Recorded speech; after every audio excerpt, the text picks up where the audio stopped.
पिछले लेसन में मैंने कवर किया था कि हमें अगर कमिट्स जो हमने डिलीट कर दिए हैं, जो अनरीचेबल हो गए हैं, उनको हम गिट रिफ्लॉग से कैसे देखें और गिट रीसेट हार्ड के यूज़ करके कैसे रिकवर करें।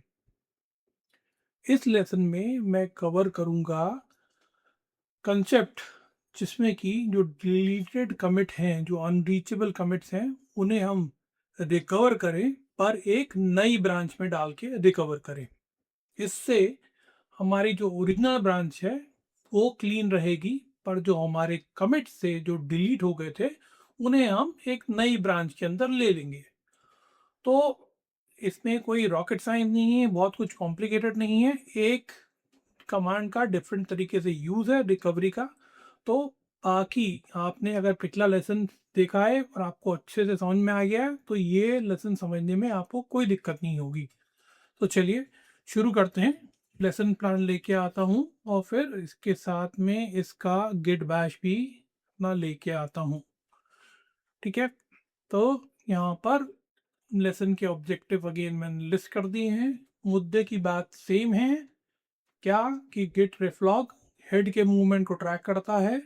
और दूसरी बात, अगर हमने कुछ कमिट्स को हार्ड रीसेट या किसी भी रीसेट से डिलीट कर दिया है तो वो इमीडिएटली डिलीट नहीं होते। कमिट ऑब्जेक्ट्स रहते हैं वो रिपो के अंदर, मतलब गिट के अंदर रहते हैं, वो जस्ट अनरीचेबल हो जाते हैं, ये चीज़ है।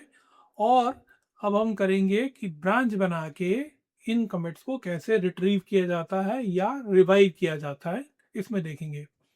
तो पहले तो 5 कमिट्स में बनाऊंगा।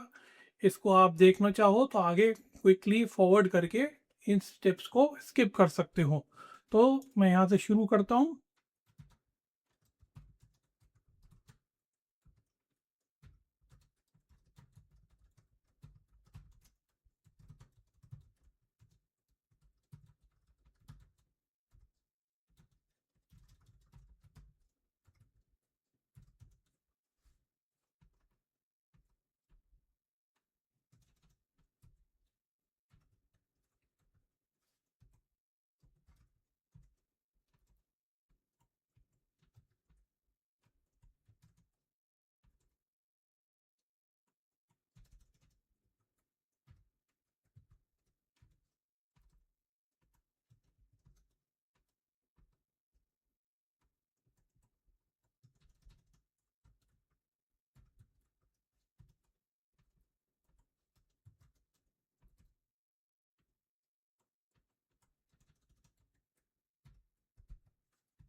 तो ये मेरे 5 कमिट्स बन गए हैं और यहाँ पर ये स्थिति ऐसी हो गई है कि आप विजुलाइज कर सकते हो, ये ब्लॉक डायग्राम के थ्रू ऐसा दिख रहा है। इसको क्विकली मैं यहाँ पर स्टेप नंबर 6 में वेरीफाई करके दिखा देता हूँ, 6 और 7 को क्विकली, कि क्या स्थिति है हमारे लॉग की, मतलब कि कमिट हिस्ट्री क्या है। तो ये वाला कमांड रन करके मैं दिखा देता हूँ कि पांचों कमिट आ गए हैं, उनके कमिट आईडी आ गए हैं अपने। और गिट रिफ्लॉग करके भी दिखा देता हूँ कि हर एक कमिट जब बना तो उसकी करस्पॉन्डिंग रिफ्लॉग एंट्री बनी यहाँ पर, तो यहाँ पर आ गया है। राइट, इंपॉर्टेंट एस्पेक्ट क्या रहा है कि हेड 0 की पोजीशन कमिट 5 से मैच कर रही है और हेड 1 की जो पोजीशन है वो कमिट 4 से मैच कर रही है। इस चीज़ पे आपको ध्यान देने की ज़रूरत है। ओके, अगले स्टेप में मैं यहाँ पर स्टेप 8 पे चल के क्या करता हूँ, इसे रीसेट कर देता हूँ, कमिट 4 और कमिट 5 को हटाता हूँ मेन ब्रांच से। और और यहाँ पर जो मेरा मेन है उसको लेके जाता हूँ कमिट 3 की तरफ। तो उसको जानने के लिए कमांड देता हूँ रीसेट, हार्ड वाला ऑप्शन यूज़ करता हूँ और हेड टिल्डे 2, ये मैं यहाँ एंटर कर देता हूँ। तो अब ये बोल देता है head is at now at ये कमिट आईडी जो कि कमिट 3 से रिलेटेड है, वहाँ पर पहुँच गया है। ठीक है, तो आके अब हम इसे विजुलाइज करें तो स्टेप नंबर 9 पे गिट लॉग वन लाइन करके देखेंगे तो हमें सिर्फ 3 कमिट दिख रहे हैं, कमिट 4 और कमिट 5 हमारे कमिट हिस्ट्री से हट गए हैं अभी। This is how it appears. ठीक है, कमिट 4 और कमिट 5 अभी डिलीट नहीं हुए, सिर्फ अनरीचेबल हो गए हैं, क्योंकि कोई भी ब्रांच उनको रेफर नहीं कर रही है, उनकी तरफ पॉइंट नहीं कर रही है। तो इसको एक बार वापस वैलिडेट कर लेते हैं कि कमिट 4 और 5 एग्जिस्ट करते हैं। कमिट 5 पे हम पहले ये वाला कमांड चलाते हैं, गिट शो, और बोलते हैं हेड @ और यहाँ पर बोलते हैं 1। तो यहाँ पर हमें दिखा रहा है कि ये कमिट 5 से रिलेटेड है। यहाँ पर मैंने हाईलाइट करके दिखा दिया, और उसका चेंज जो था क्यू यहाँ पर 25 था। ठीक है, ऐसे ही हम इसका जो कमिट 4 का पेरेंट को भी देख लेते हैं, वो चल के देखते हैं। तो गिट, पहले तो मैं वाला लेके आता हूँ, गिट रेफ लॉग कर लेता हूँ, और फिर उसके बाद मैं बोलता हूँ गिट कैट फाइल्स -p, और कमिट 4 से रिलेटेड जो हैश है वो ये है, ये वाला। इसको यहाँ पर मैं आर्ग्यूमेंट की तरह पास करता हूँ, 3DE1F2D। 3DE1F2D जो है कमिट 4 का हैश आईडी है। तो जब मैं ये डालूंगा तो यहाँ पर दिखा रहा है कि ये कमिट 4 है के रिलेशन में है, और इसका पेरेंट कौन है, 61CAD। ये दिखा रहा है कौन सा, कमिट 3 का आईडी को मैच कर रहा है।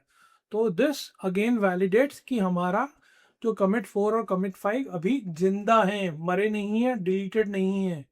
ठीक है, तो यहाँ पर ये स्थिति आ गई है। आप ये ऐसे देख लो, ब्लॉक डायग्राम को समझ में आना चाहिए। अब यहाँ पर रेफ लॉक मैंने करके दिखाई दिया है, वाला पॉइंट नंबर 12 पे ये ऐसा दिखा रहा है। ठीक है, तो यहाँ पर सब कुछ जो अभी तक मैंने पिछले लेसन में कराया था वैसा का वैसा ही है। इस पॉइंट तक कुछ चेंज नहीं हुआ। अब यहाँ पर चेंज आएगा, और पिछले लेसन में मैंने गिट रीसेट हार्ड करके और कमिट 5 का रेफरेंस दिया था उन कमिट्स को रिकवर करने के लिए। और जब किया था तो वो क्या हुआ था, वापस मेन ब्रांच पे ही वो कमिट्स आ गए थे, कमिट 4 और कमिट 5 आ गए थे। हिस्ट्री लीनियर थी, commit 1, commit 2, commit 3, commit 4, commit 5 सब मेन ब्रांच पे ही थे। पर अब मैं क्या कर रहा हूँ, इस लेसन में दूसरा ऑप्शन दिखा रहा हूँ कि इन्हीं कमिट्स को, कमिट 4 और 5 को मेन ब्रांच पे नहीं ले जाके एक नई ब्रांच बना के उन पे लाया जाए। तो अब मैं यहाँ पर क्या करूँगा, एक नई ब्रांच बना रहा हूँ स्टेप नंबर 13 पे, उसे दे रहा हूँ नाम क्या, रिकवरी। आप जो भी एक ब्रांच का नाम देना चाहो दे सकते हो, पर मैं समझाने के लिए ये वाला वर्ड यूज कर रहा हूँ। रिकवरी ब्रांच बनाई है मैंने, और यहाँ पर जैसे पिछले लेसन में रेफरेंस दिया था कौन सा, कमिट आईडी 5 का रेफरेंस देके उसको मैं रिकवर कर रहा हूँ। तो यहाँ पर करता हूँ और यहाँ 1 बोलता हूँ।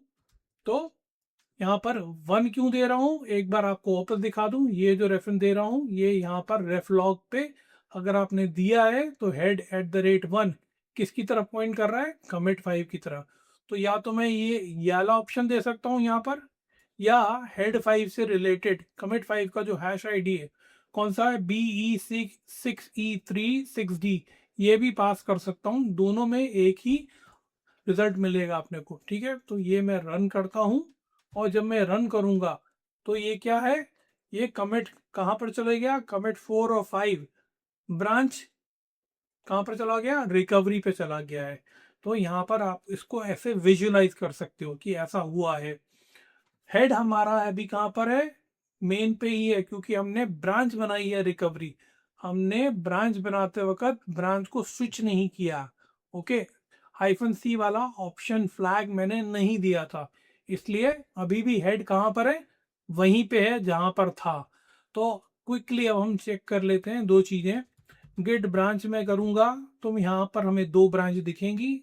आपको एस्ट्रिक दिख रहा है मेन के आगे, दैट इंडिकेट्स कि अभी भी मेन पे ही है, हमने स्विच नहीं किया है।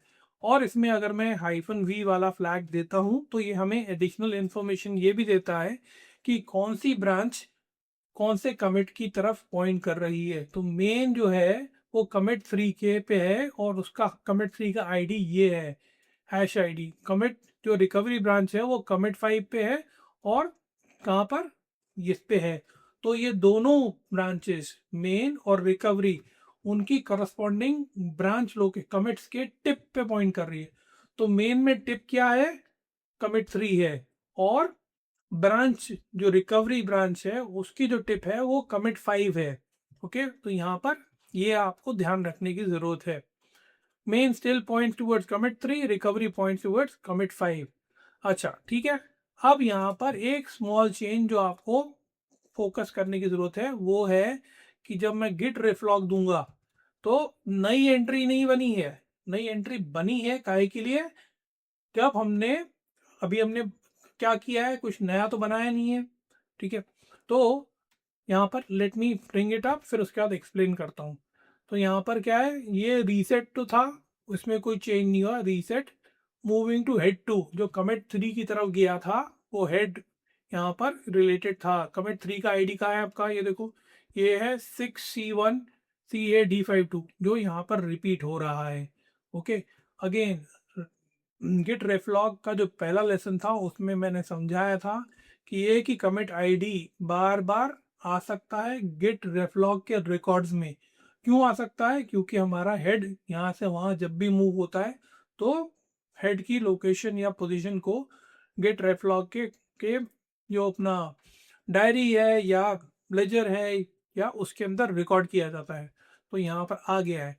पर अभी यहाँ पर एक सटल जो स्मॉल चेंज है वो मैं आपको समझाना चाहता हूँ, दिखाना चाहता हूँ। वो ये है, इसको यहाँ लेके आता हूँ और इसको थोड़ा सा बड़ा करके ऐसे दिखाता हूँ।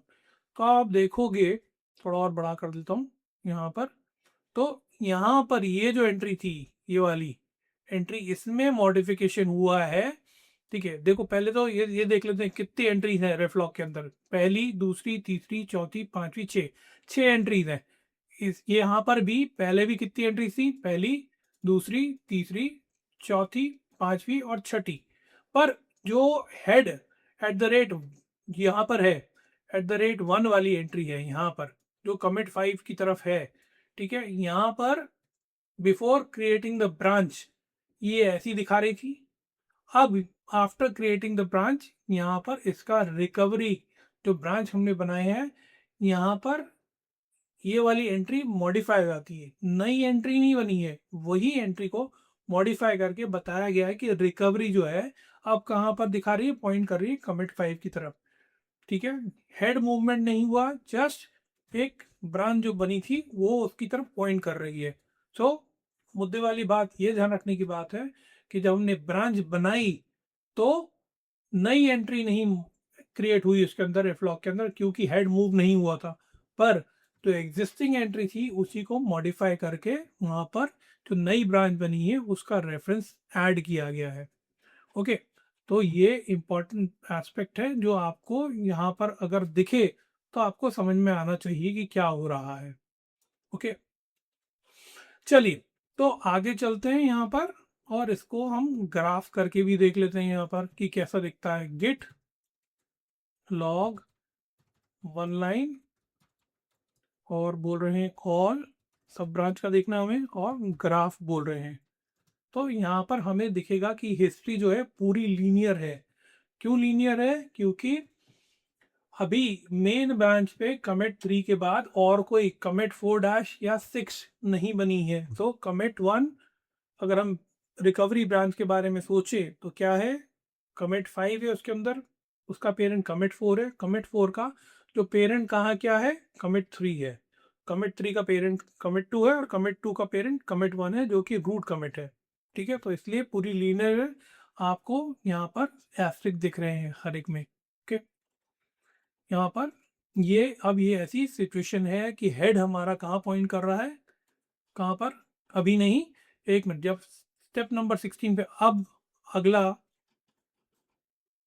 अगला मैं स्टेप नंबर 16 पे लेके चलता हूँ आपको, जहाँ पर कि हम ब्रांच को स्विच करेंगे, गेट स्विच करेंगे और ब्रांच का नाम देंगे। तो जब ये देंगे तब हमारे पास रेफ लॉग के अंदर एक नई एंट्री बनेगी जो कि बोलेगी चेकआउट से रिलेटेड। हम करके देख लेते हैं इसको, गिट रेफ लॉग करके देखते हैं। तो सबसे ऊपर आ गई entry, checkout moving from main to recovery, ये नई एंट्री बन गई है इसमें। और बाकी जो एंट्री थी वो सब ऑब्वियसली अब पुश डाउन हो जाएंगी। लेटेस्ट एंट्री जो रहती है, जो करंट एंट्री होती है, वो हेड 0 रहती है, उससे पहले हेड 1, हेड 2, हेड 3, जैसे जैसे हेड मूव होता है वो एंट्री नीचे पुश की जाती हैं। ओके, तो ये हो गया 17। अब यहाँ पर अगर आप देखो कि अ न्यू रेफलॉग एंट्री एडेड बता दिया मैंने, the previous head entry shift down ये बता दिया है, head position change before main कहाँ पे थी, अभी head position change before head कहाँ पर था, मेन पे था जो कि कमिट 3 पे था। अब जब हमने ब्रांच स्विच करी है तो हेड कहाँ पर आ गया, अब रिकवरी ब्रांच पे आ गया जिस जो कि कमिट 5 पे पॉइंट कर रही है।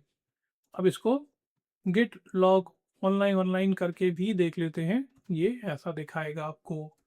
और जब हम क्योंकि अभी हम कहाँ पर हैं, कौन सी ब्रांच पे हैं, यहाँ पर आपको प्रॉम्प्ट बता ही देगा कि रिकवरी ब्रांच पे हैं, तो यहाँ पर हैं। तो अगर मैं यहाँ पर अगर इस फाइल के कंटेंट देखूँ तो इसमें मेरे को पांचों चीज़ें दिखनी चाहिए, एक्स वाई जेड पी और क्यू। तो देख लिया और वैलिडेट कर लिया कि पांचों दिखा रही हैं। और यहाँ पर अगर हम वापस गिट ब्रांच के साथ ऑप्शन फ्लैग वी दें तो हमें ये भी दिखा देगा कि रिकवरी ब्रांच के आगे एस्टेरिस्क है, ये करंट ब्रांच है और ये कमिट 5 की तरफ है और उसका कमिट 5 का आईडी ये है। ओके, सो यहाँ पर अगेन इंपॉर्टेंट कंसेप्ट्स और ये लेसन को मैंने समराइज किया है। कुल मिला के अगर से मैं रिकैप करूँ तो इनिशियल पार्ट वैसा का वैसा ही था कि हमने कमिट्स बनाए 5, फिर उसको उनमें से कमिट 4 और 5 हमने बोला कि ये हमारे काम के नहीं हैं, उनको हमने हार्ड रीसेट करके हटाया। फिर उसके बाद हमने क्या किया, हमने एक नई ब्रांच बना के, और जब ब्रांच बनाई तो कमिट 5 का रेफरेंस दिया। जब रेफरेंस दिया तो नई ब्रांच में वो जो कमिट से कमिट 4 और कमिट 5 आ गए, कमिट 5 की तरफ पॉइंट किया था, तो जब कमिट पॉइंट 5 का जो पेरेंट है वो कमिट 4 है तो कमिट 4 ऑटोमेटिकली आ जाता है, तो वापस हिस्ट्री लीनियर बन गई। तो ये तरीका है। इसे अगर हम बोलें कि पिछले वाले से और इस वाले में फ़र्क क्या है, अगेन इसलिए है क्योंकि पिछले वाले में हमने मेन पे ही किया था, अब हम चाहते हैं कि मेन सिर्फ कमिट 3 तक ही रहे और बाकी जो कमिट्स हैं कमिट 4 कमिट 5 जो हैं वो ब्रांच में उतर आए, तो हमने ब्रांच का यूज़ करके उनको रिकवर किया। तो ये है मोटा मोटा समरी इस लेसन की। इस लैब को यहीं पे कंक्लूड करता हूँ और आपको लेके चलता हूँ इसके एमसीक्यूज की तरफ। Question number 1. Which command creates a new branch pointing to the commit reference by head@1? Question number 2.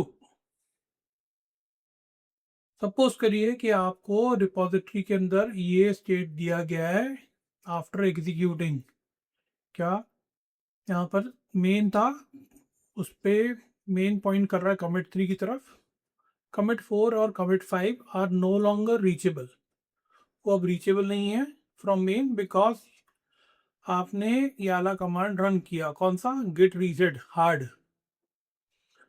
उसके बाद you then execute branch recovery head@1, which of the following statement is correctly describes the state of the repository immediately after this command। आपने जब ये वाला command चलाया, कौन सा वाला, गिट ब्रांच रिकवरी head@1, तो उसके बाद क्या स्टेट रहेगा आपके सेटअप का रिपोजिटरी का।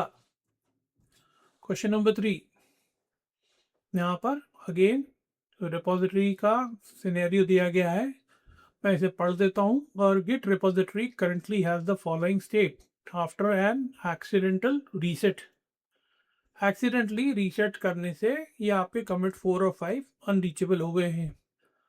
क्वेश्चन को आगे बढ़ता हूँ। To preserve the lost commits without changing the current branch, current branch कौन सी है, मेन है, उसमें चेंज किए बिना the following command is executed, ये वाला कमांड रन किया जाता है। आपको ये पता होना चाहिए इस कमांड को रन करने से क्या होगा।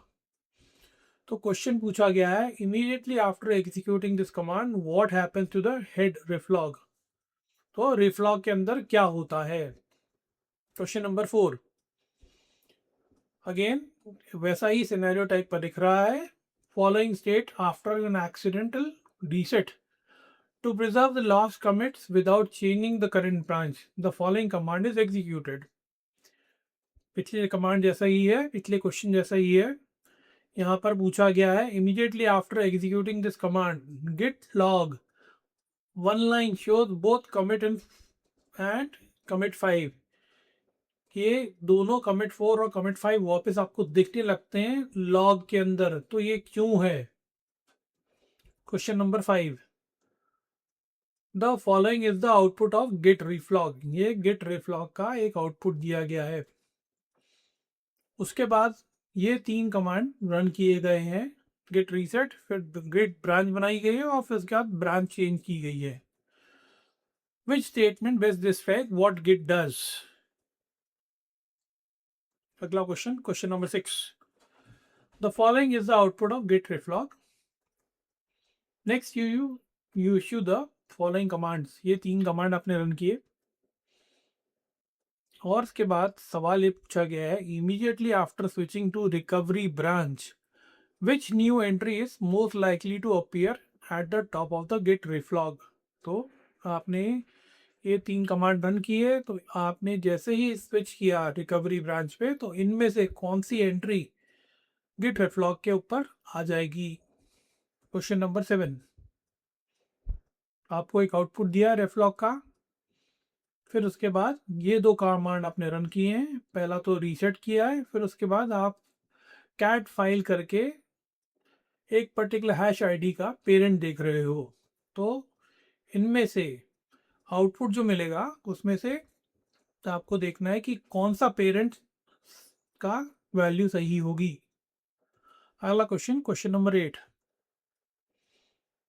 गिट रिफ्लॉग का आउटपुट दिया है आपको और इसके बाद ये बोला गया है एक डेवलपर ने एक्सीडेंटली रिमूव कर दिया कमिट 4 और commit 5 from main branch using git reset hard. The developer wants to examine the last commits without changing the current position of main.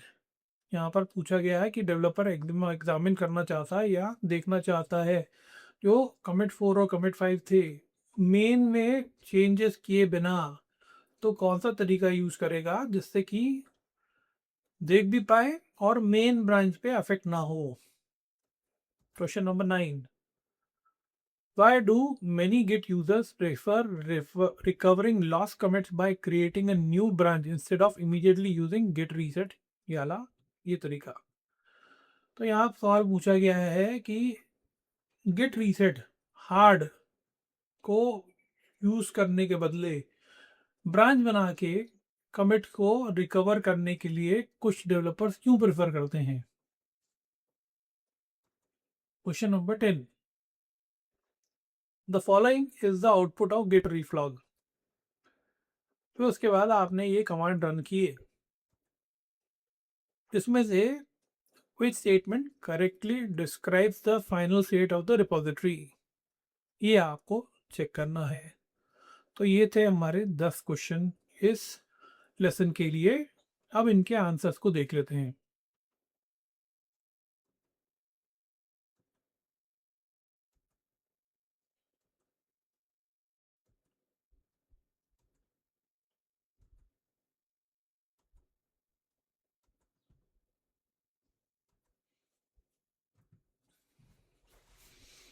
उम्मीद करता हूँ ये एमसीक्यूज आपसे आसानी से बन गए होंगे. इस लेसन को यहीं पे कंक्लूड करता हूँ और मिलूंगा मैं आपसे अगले लेसन में.